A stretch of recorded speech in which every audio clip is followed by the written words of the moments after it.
Hello everyone. Now again welcome back to my physics class, physics on by Dinesh Dixit.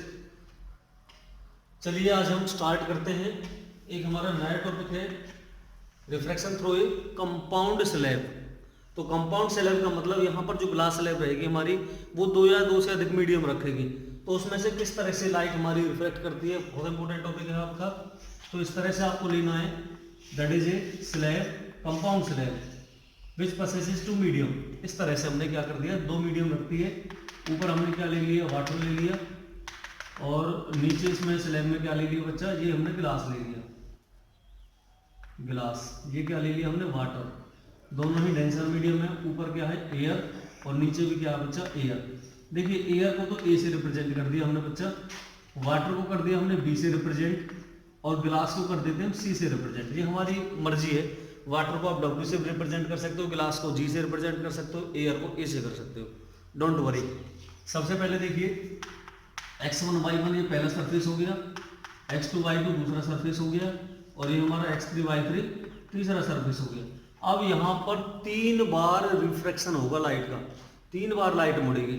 कैसे? सबसे पहले first ray of light इस तरह से आएगी बच्चा, ई बी। केयरफुली समझिएगा आप। जैसे ही इस सरफेस पर आएगी, नॉर्मल आएगा हमारा एन एंड एस। लाइट क्या बनाएगी, एंगल बनाएगी। ये हमने कितना एंगल ले लिया, I1 ले लिया। एंगलों को आप 1 2 3 से लेकर चलें। क्या करेगी, टुवार्ड्स द नॉर्मल, थोड़ी सी नॉर्मल की तरफ मुड़ जाएगी यहाँ से, इस तरह से। कितना एंगल बनाया इसने, R1। यहाँ पर फिर एक नॉर्मल आएगा बच्चा। ये एंगल कितना बनाएगी, अब यहाँ से I2 बनाएगी। कितना एंगल है ये, I2। अब ये क्या करेगी, देखिए वाटर की तुलना में गिलास और ज्यादा डेंसर है, तो ये थोड़ी सी और ज्यादा मुड़ जाएगी नॉर्मल की तरफ अब। और यहाँ एंगल कितना बनाएगी, R2 एंगल बनाएगी। फिर यहाँ एक नॉर्मल आया। अब यहाँ तीसरा इंसिडेंस एंगल बनेगा, दैट इज I3। अब I3 एंगल बनाया इसने। अब देखिए डेंसर से रेयर में जा रही है वापसी, तो एक साथ क्या करेगी, अवे फ्रॉम द नॉर्मल, दूर जाएगी, क्योंकि डेंसर से रेयर है। और यहाँ पर जो एंगल बनेगा I3 के साथ कितना बनेगा, ये R3 एंगल। 3 बार रिफ्रैक्शन हुआ। पहली बार I1 R1, दूसरी बार I2 R2, तीसरी बार I3 R3। एंगलों को आपको रटने की जरूरत नहीं है, समझिएगा बस। जब हमारा 3 बार रिफ्रैक्शन हो रहा तो एंगल भी हम 1 2 3 उस अकॉर्डिंग लेके चलेंगे। तो सबसे पहले लेते हैं हम फर्स्ट पॉइंट, रिफ्रैक्शन थ्रू किससे बच्चा, थ्रू द सरफेस। कौन सा हमारा, x1 y1। इस सरफेस से देखिएगा, सिनेसोलर लगा देते हैं हम, ए म्यू बी कितना होगा, sine of the I1 upon sine of the R1। First equation मान करके छोड़ दो। सेकंड होगा हमारा, कहां से बच्चा, रिफ्रैक्शन थ्रू द सरफेस। अब कौन सा सरफेस है हमारा बच्चा, x2 y2। अब x2 y2 से देखिएगा, I2 और R2 दो एंगल बन रहे हैं हमारे। कहां से कहां आ रही है लाइट, बी से सी में आ रही है, तो क्या रहेगा, बी ऊपर और सी नीचे। कितना होगा, साइन ऑफ द इंसिडेंस कितना बन रहा है सेकंड में, I2, और रिफ्रैक्शन कितना बन रहा है हमारा, R2। सेकंड इक्वेशन मान करके इसे भी छोड़ दो। थर्ड पॉइंट लीजिए हम, कौन सा, किस सरफेस होगा refraction, refraction through the surface. हमारा जो थर्ड सरफेस है वो है बच्चा x3 और y3। इसमें कितना होगा, अब देखिए C से A में जा रही है, C हमारा क्या है ऊपर, और A क्या होगा नीचे। अब इंसिडेंस एंगल कितना बन रहा है, third time I3। Reflection angle कितना बन रहा है, थर्ड टाइम R3। इसको क्या मान लें, थर्ड इक्वेशन। हमें कुछ नहीं करना है, तीन इक्वेशनों की क्या कर देंगे, मल्टीप्लाई कर देंगे। कितना होगा, साइन ऑफ द। अच्छा एक चीज और क्लियर कर दूंगा आपकी यहाँ पर कि बच्चा मीडियम जो होते हैं, एंगल्स होते हैं वो सेम मीडियम के सेम होते हैं। Angles are same in same medium. तो देखिए जो I1 है हमारा, इस I1 को हम बराबर कर देंगे R3 के। देखिए यहाँ से I1 बराबर R3, ये आपको ध्यान रखना है। R1 बराबर हो जाएगा I2 के। R1 एंगल किसके बराबर है, I2 के। तीसरा बच्चा ये कौन सा, R2 बराबर रहेगा हमारा I3 के। ये वाला दिखाई दे रहा होगा आपको, R2 बराबर होगा I3 के। ये तीनों एंगल आपको यहाँ पर सब्स्टिट्यूट करेंगे जब हम मल्टीप्लाई करेंगे तीनों इक्वेशनों की। तो तीनों की मल्टीप्लाई कर दो आप बच्चा, मल्टीप्लाइंग दीज थ्री इक्वेशंस। तो ए म्यू बी, ये कितना, बी म्यू सी और ये कितना हमारा सी mu A equal to sine of the I1 upon sine of the R1 multiply by sine of the, अब I2 है जो आपकी, वो I2 को आप चेंज कर दें किसमें, R1 में, R1 चेंज कर दिया हमने, sign of the R2, R2 को भी चेंज करते हैं हम किसमें, I3 में, तो sign of the I3 into में क्या बचा आपका sine of the I3 upon sine of the R3, R3 को भी चेंज कर दें, R3 आपका किसमें, I1 में, साइन ऑफ द I1, कुछ भी नहीं करना हमने, केवल ये चीज देख लेनी है, इस अकॉर्डिंग आनी चाहिए, सारे कैंसिल हो जाएंगे आपस में। देखिए साइन I1 से sign I1 cancel, sign R1 से R1 कैंसिल, साइन I3 से साइन I3, सारी चीज कैंसिल होगी, किसके इक्वल आ जाएगा, ये 1 के इक्वल, यानी कि इक्वल टू क्या बचेगा 1, जब कैंसिल होगी सारी चीज तो a म्यू b मल्टीप्लाई बच्चा b म्यू c, इसको हम इधर लेके जाएं तो 1 अपॉन कितना हो जाएगा c म्यू a, और 1 अपॉन c म्यू a को जब हम सीधा करेंगे, रिवर्सिबिलिटी ऑफ लाइट लगा करके सीधा करेंगे तो उल्टा होगा बच्चा, a जो है नीचे है ये ऊपर पहुंचेगा, और जो c ऊपर है वो क्या आ जाएगा, नीचे आ जाएगा। इसका मतलब एक चीज यहाँ से क्लियर हुई हमारी कि जो एयर से वाटर, वाटर से गिलास, इन दोनों का रिफ्रैक्टिव इंडेक्स का जो मल्टीप्लाई होगा वो अकेला इक्वल रहेगा डायरेक्ट एयर से गिलास में, डायरेक्ट एयर से ग्लास में, इतना इफेक्ट दिखाएगी लाइट, इन दोनों के रिफ्रैक्टिव इंडेक्स का जो मल्टीप्लाई रहेगा वो अकेला इक्वल रहेगा इसके, ये अकेला इन दोनों के रिफ्रैक्टिव इंडेक्स का मल्टीप्लाई के बराबर रहेगा, किसका, ग्लास का, क्योंकि ये किसका, ये वाटर का और एयर का, इन दोनों का रिफ्रैक्टिव इंडेक्स जो मल्टीप्लाई होगा वो अकेला ग्लास के बराबर रहेगा। इंपॉर्टेंट टॉपिक है, इसको आप 2 और 3 टाइम्स जरूर ट्राई करिएगा। जो इससे आगे आने वाला टॉपिक है वो बहुत इंपॉर्टेंट है, रियल एंड अपीरेंट डेप्थ, उसको जरूर करिएगा। अभी कंटिन्यू बने रहिएगा वीडियो पर। डियर स्टूडेंट्स, आज का जो हमारा टॉपिक रहना, बहुत इंपॉर्टेंट टॉपिक रहना है, रियल एंड अपीरेंट डेप्थ, वास्तविक और आभासी गहराई। देखिए आपने देखा होगा कोई भी पानी के अंदर कोई कॉइन पड़ा है, सिक्का पड़ा है, तो आपको उठा हुआ दिखाई देता है, क्यों उठा हुआ दिखाई दिया, कभी जानने की कोशिश नहीं की। जो पेंसिल वगैरह उसमें कोई साइड में पड़ी रहती है वो आपको टेढ़ी दिखाई देती है, तिरछी दिखाई देती है, कभी जानने की कोशिश नहीं की। तो आज हम आपको कराएंगे कि रियल एंड अपीरेंट डेप्थ, किस तरह से उस सिक्के की वास्तविक गहराई क्या होती है और हमें क्यों ऊपर दिखाई देता है अपीरेंट डेप्थ की वजह से। देखिएगा बहुत इंपॉर्टेंट टॉपिक है आपका, और कई बार एग्जाम में भी पूछा गया है।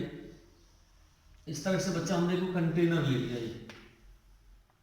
ये कोई ऐसा कंटेनर ले लिया जिसके अंदर ये कोई पानी वगैरह, कोई लिक्विड वगैरह भरा हुआ है।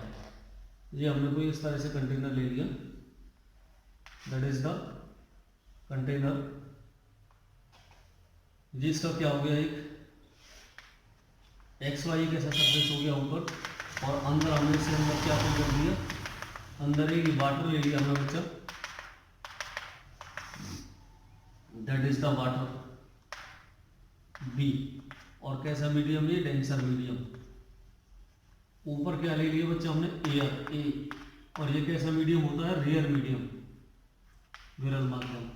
ये XY हमारा वो सरफेस हो गया जो एयर और वाटर को क्या करता है, अलग करता है, सेपरेट करता है। जितना बीकर में पानी भरा हुआ है वो ले लिया हमने बच्चा, कितना, T थिकनेस ले लिया, T गहराई तक इसमें पानी भरा हुआ है। हमने सबसे पहले क्या करना है, एक इस तरह से बॉटम, इसके तलहटी पर कोई ऑब्जेक्ट रख लिया O, ये बच्चा O ऑब्जेक्ट हो गया इसके बॉटम तलहटी पर। अच्छा, म्यू क्या ले लिया हमने, रिफ्रैक्टिव इंडेक्स ले लिया वाटर का। तो सबसे पहले रे ऑफ लाइट हमारी ऑब्जेक्ट से निकलती है, कहाँ से निकलती है, ऑब्जेक्ट से। इस कंफ्यूजन में मत रहना कि रे ऑफ लाइट हमारी आंखों से निकलते, नहीं।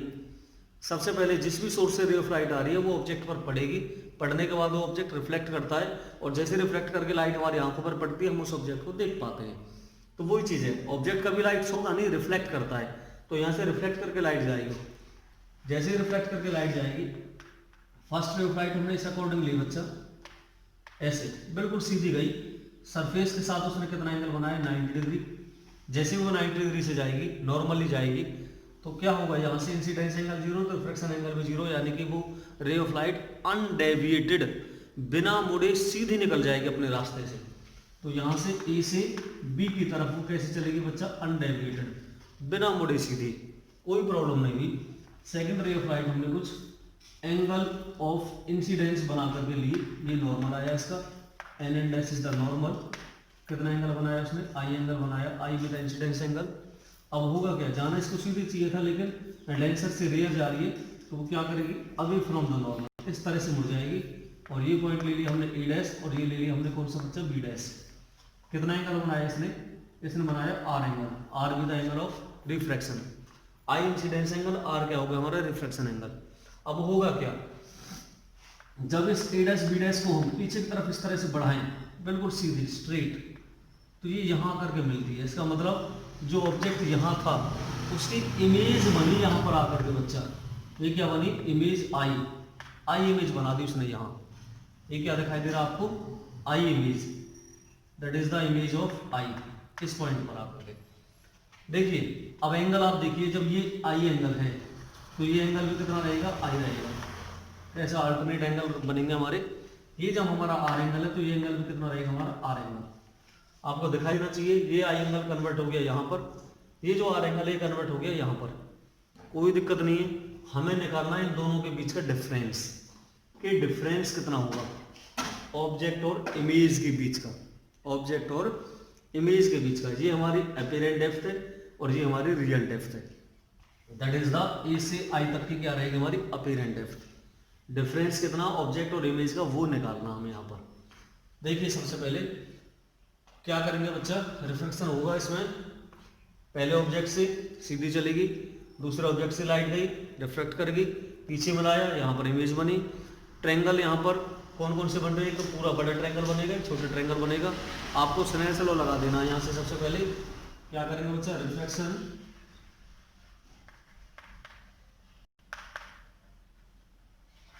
थ्रू द सरफेस, कौन सा, X Y, X Y surface से निकालो। सबसे पहले स्नेल्स लॉ अप्लाई करो, अप्लाइंग स्नेल्स लॉ।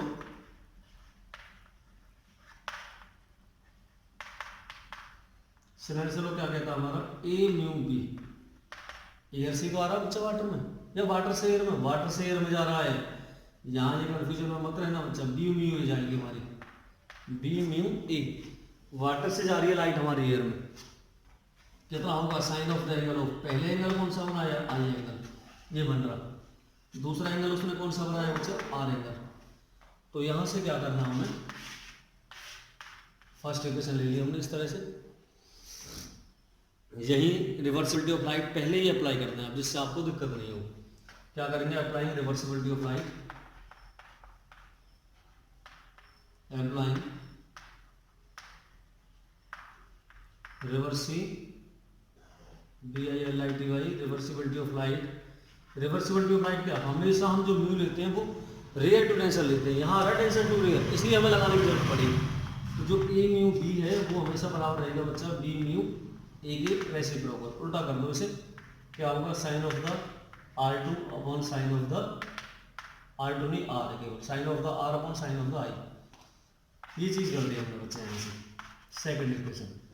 अब हमें पहले साइन आर निकालना है, फिर हमें साइन आई निकालना है। तो साइन आर निकालेंगे हम कौन से ट्रायंगल से, इस वाले ट्रायंगल से निकाल दो, छोटा ट्रायंगल जो बन रहा है आपको, फ्रॉम ट्रायंगल ए डैश आई। देखिएगा आप केयरफुली, ए ये रहा आपका, ए डैश ये रहा और आई ये रहा। आर के सामने, एंगल के सामने ये क्या रहा, परपेंडिकुलर, ये बेस और ये हमारा हाइपोटेन्यूज। तो साइन कहता है हमारा परपेंडिकुलर अपॉन हाइपोटेन्यूज। परपेंडिकुलर कितना हमारा बच्चा, साइन आर, परपेंडिकुलर है हमारा ए डैश, हाइपोटेन्यूज कितना हमारा ए डैश आई। बना करके छोड़ दो, सेम एज फ्रॉम ट्रायंगल। अब बड़ा ट्रायंगल लो, ए डैश और ओ वाला, ए डैश ओ ऑब्जेक्ट वाला मिल रहा है, इसमें आपको लगा देना साइन आई एंगल, आई ये बन रहा है, इसके सामने परपेंडिकुलर रहेगा ए डैश, हाइपोटेन्यूज रहेगा बच्चा ए डैश ओ, ये दोनों निकाल लिया हमने, साइन आई भी और साइन आर भी, दोनों ही जैसे हमने वैल्यू निकाली है, जाकर के किसमें रख देंगे, सेकंड इक्वेशन में। तो आपका ए म्यू बी कितना बचेगा बच्चा यहाँ पर, that is A mu B equal to sine R की कितनी वैल्यू आई हमारी, ये A dash upon A dash I, नीचे रखेंगे से, नीचे से जब ऊपर लेके जाएंगे तो उल्टा होगा, ए डैश ओ ऊपर जाएगा, ए dash O upon A dash नीचे आ जाएगा, ए डैश से क्या हो जाएगा, कैंसिल हो जाएगा, क्या बच्चा यहाँ से A dash O upon A dash I, ये चीज आ गई हमारी। थर्ड इक्वेशन मान लें आप इसे, देखिए ए म्यू बी किसके इक्वल आया, A dash O upon A dash I. Diagram में देखिए A dash O upon A dash I, ये चीज आ गई।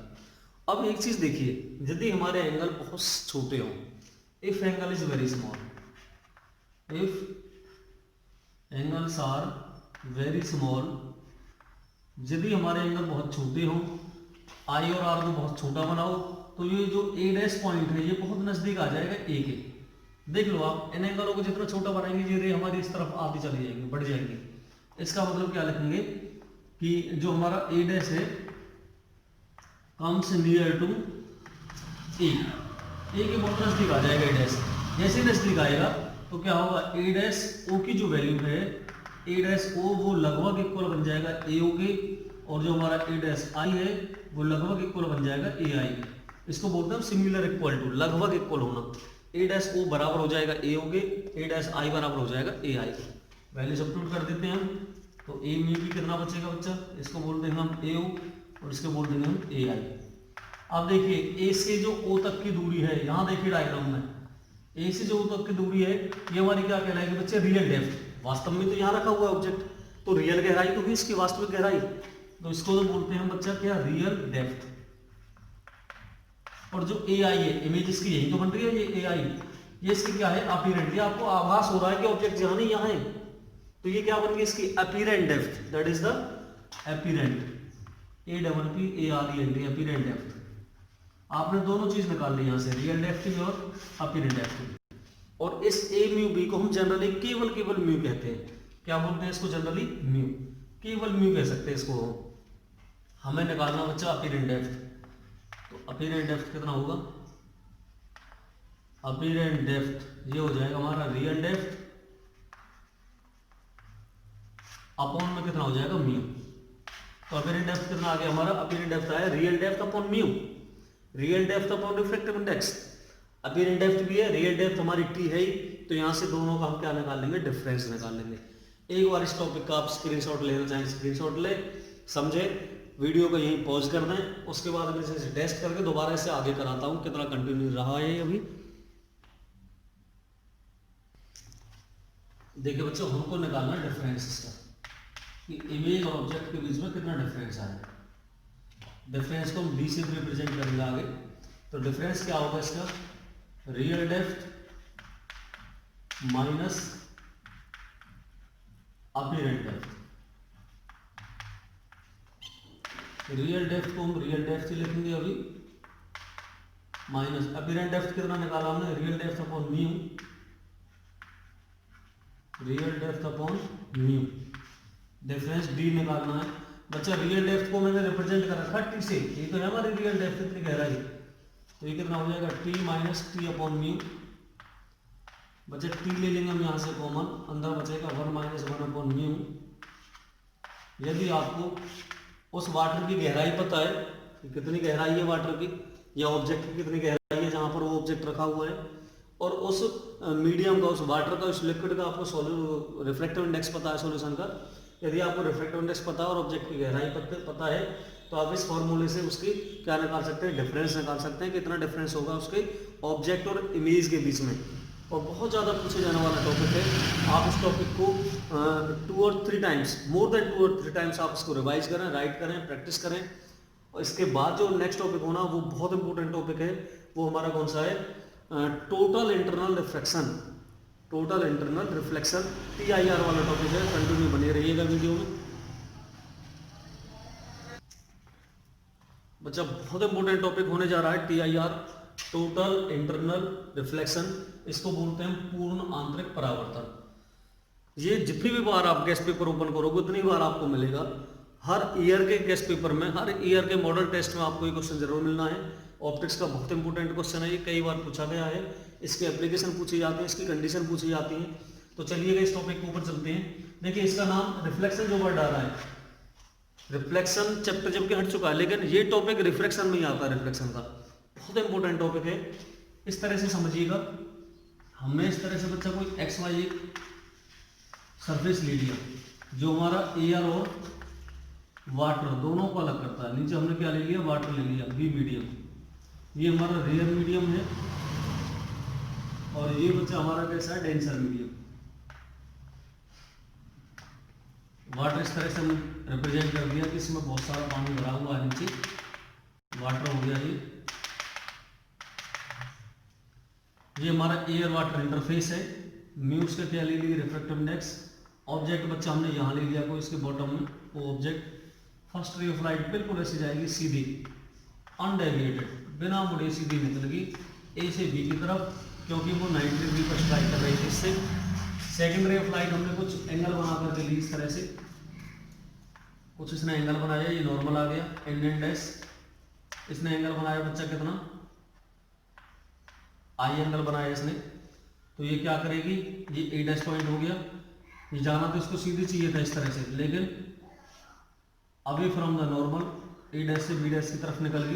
कितना एंगल बना करके, कुछ आर एंगल बनाया इसने, that is called the refraction angle. अभी रिफ्रैक्शन होगा लाइट का।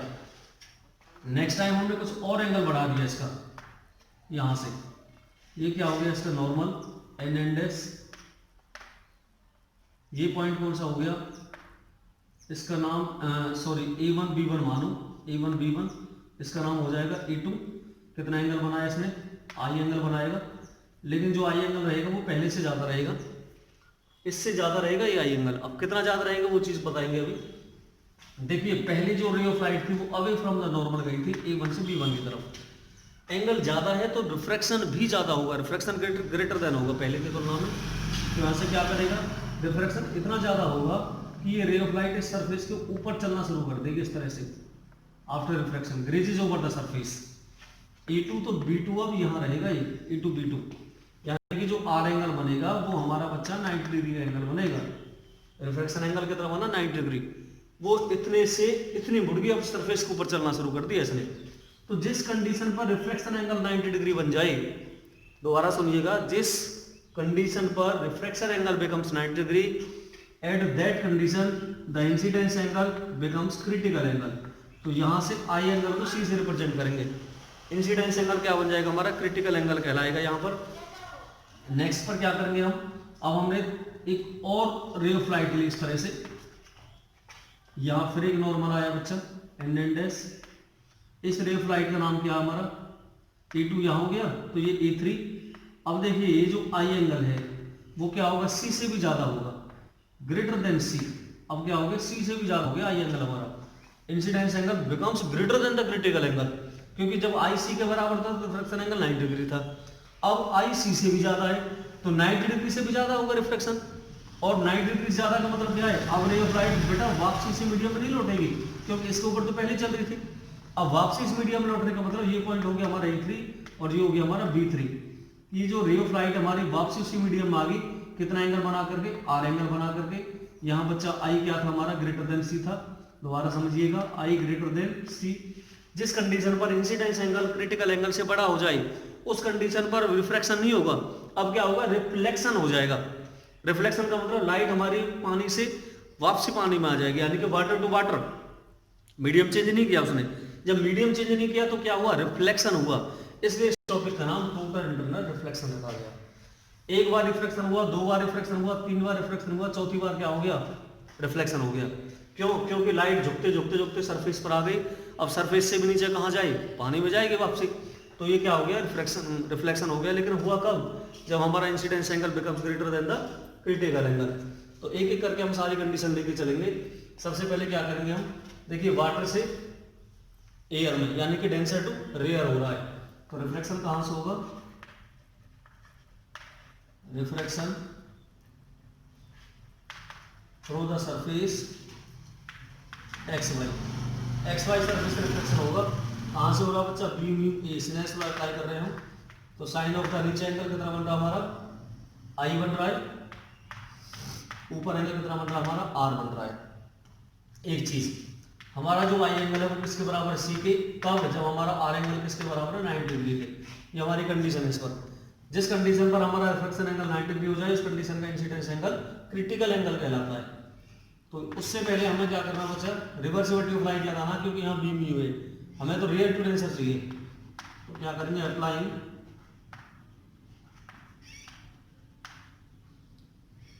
Reversibility of light. क्या होगी रिवर्सिबिलिटी ऑफ लाइट हमारी कि A mu B equal to 1/b mu A. Apply करना ए म्यू बी, तो 1 करेंगे बच्चे उल्टा हो जाएगा ये 1/sin i upon sin r, उल्टा करेंगे हम sin r ऊपर पहुंचेगा हमारा बच्चा और sin i नीचे होगा। वैल्यू रखिएगा, ए म्यू बी को हम केवल बी कहते हैं, sin i की r की वैल्यू कितनी हमारी 90 degree, sine of the 90 degree upon बच्चा sin i की वैल्यू कितनी हमारी c। हम जानते हैं बच्चा म्यू इक्वल टू sin 90 1 होता है और sin c हमारा sin c रहेगा। तो ये हमारा रिफ्लेक्टिव इंडेक्स किसके इक्वल आ गया, 1/sin क्रिटिकल एंगल के।